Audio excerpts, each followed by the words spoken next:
Now come man to Project Schizo.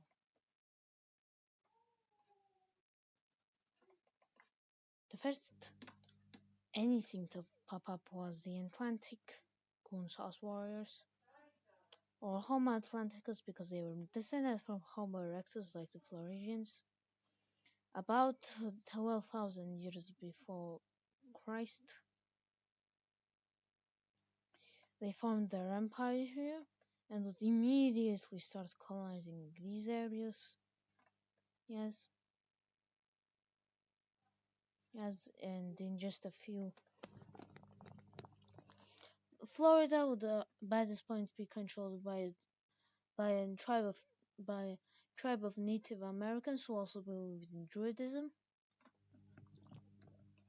So this area would be known as the land of the Druid. Mm. So the crocodile Druids would get defeated. This was established absolute hegemony. And at first they were actually able to land some areas in South America, but the terror birds, they did kick them away. With only two colonies there. After that, they moved to Spain, Spain, France, and Britannia.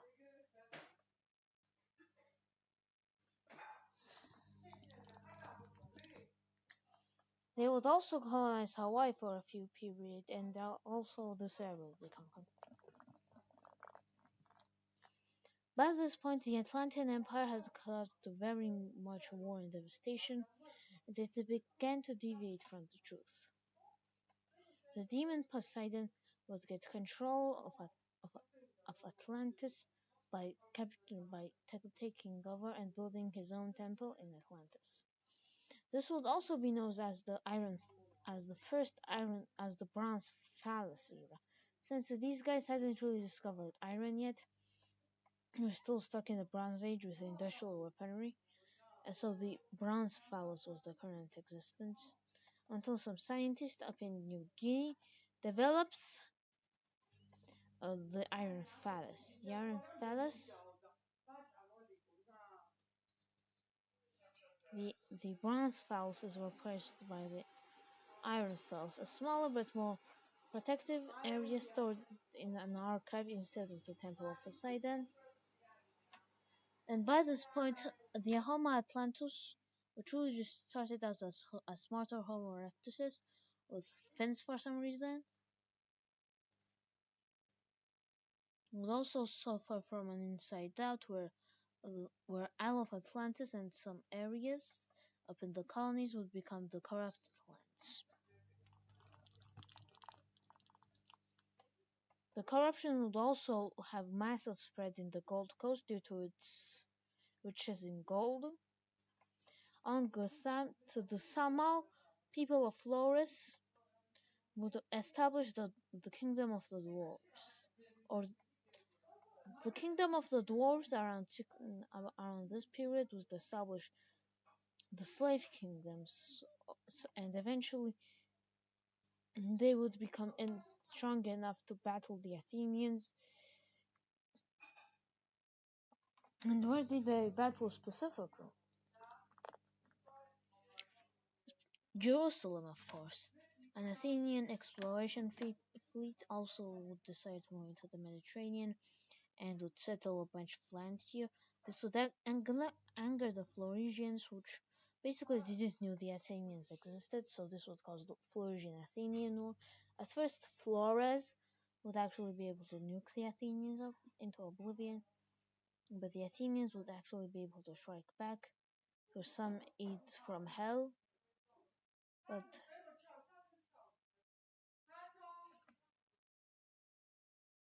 But hell would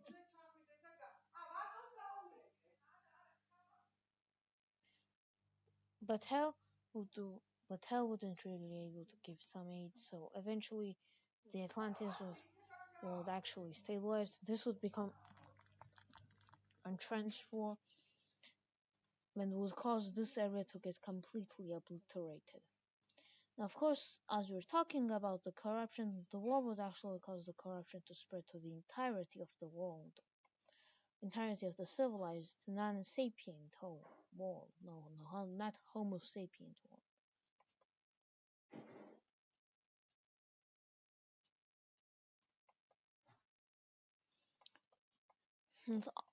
Corrupted and the corrupted Atlantean areas go massive, and the Middle East also gets corrupted. So and quickly the same with the Empire of Flores. Flores also gets all of Indonesian areas.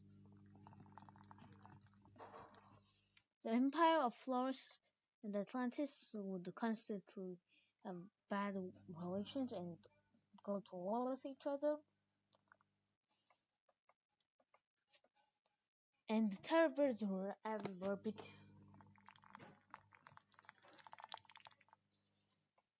with many Homo sapiens actually domesticating some terror birds and becoming a terror for Homo sapiens. Many humans would actually strike back against the Atlanteans and the evils and their evil, so they would develop the pirate republic of and they would form the first tribal confederation up in Colombia.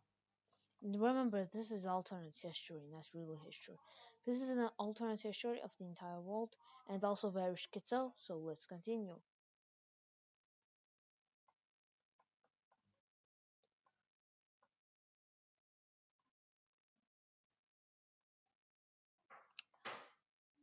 California, another Cold War shouldn't happen in California, but it would stop quickly due to the flood.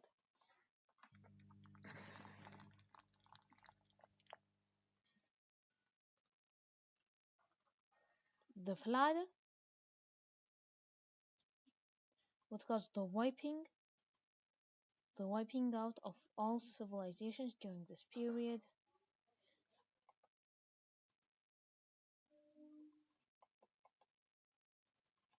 And but the iron phallus survived through the sea, but in some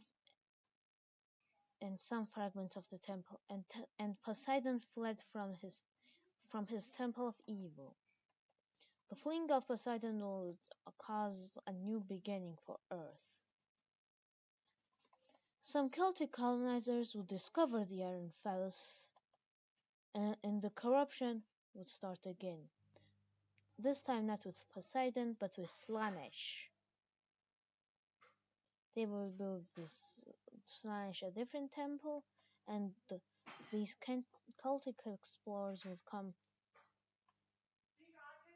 would become rivals of the Native Americans. The Atlantean Civil Wars would also be a really big thing, but they basically died out after the flood. They would largely battle over the Iron Phallus until both Native American and Celtic corruptions would exist in a very confined area. Now, yes, you might think that this is over exaggeration and very schizo, and it is, because the whole point of this is to be schizo. I'm sorry, the Panama. The two differences in this timeline, geographically at least, is that Panama doesn't exist and Atlantis exists. The existence of Atlantis is really just fun.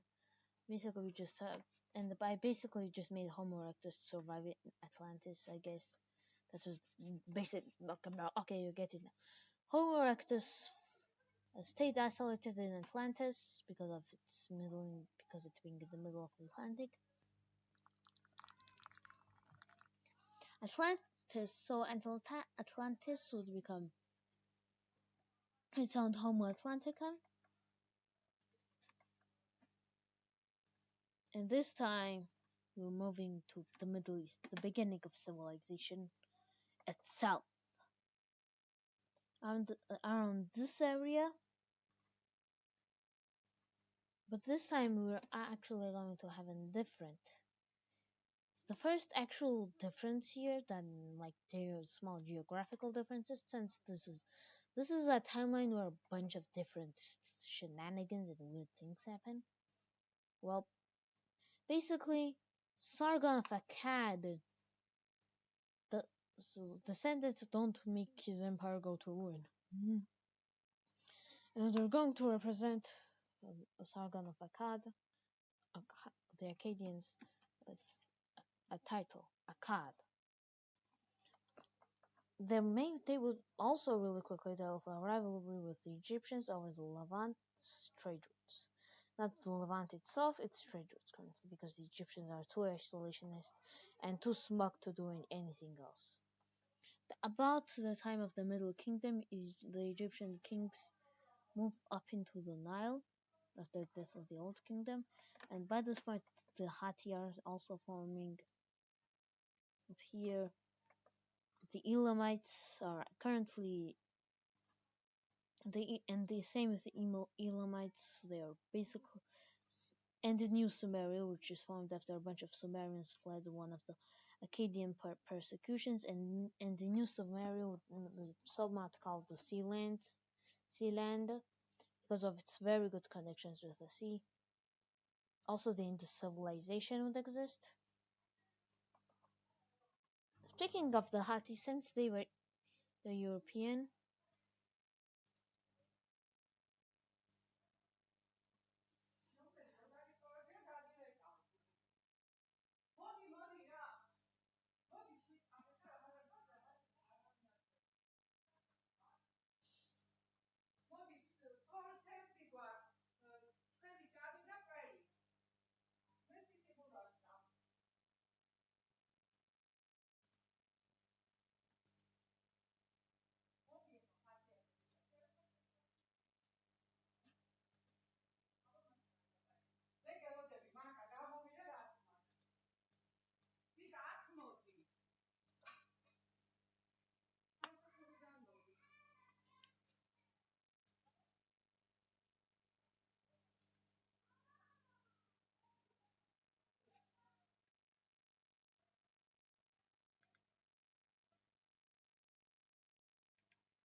so the Horitic peoples are around near Armenia. I think so. Basically, with the Armenian, the Armeno-Hittite wars would cause a lot of would involve a lot of Diaochite mercenaries.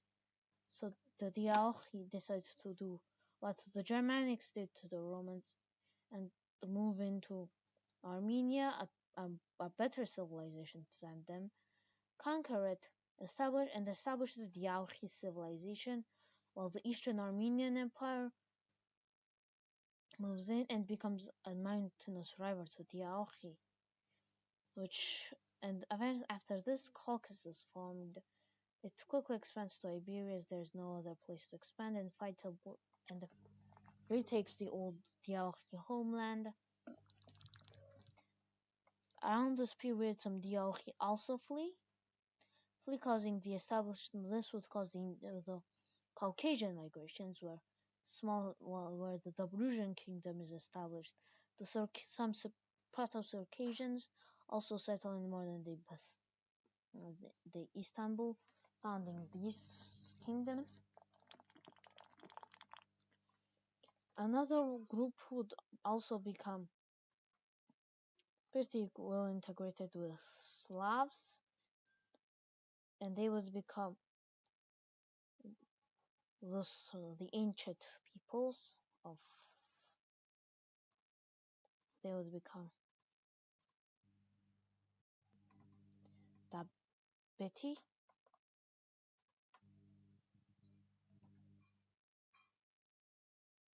Dobruja,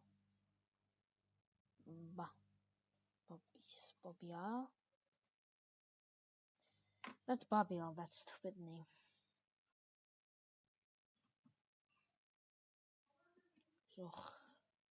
The Abzuch and the Proto-Circassian, specifically the Proto and Adigea.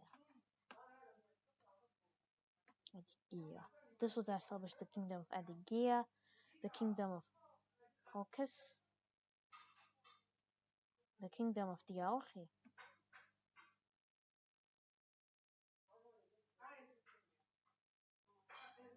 the kingdom of Hatti, the kingdom of Armenia,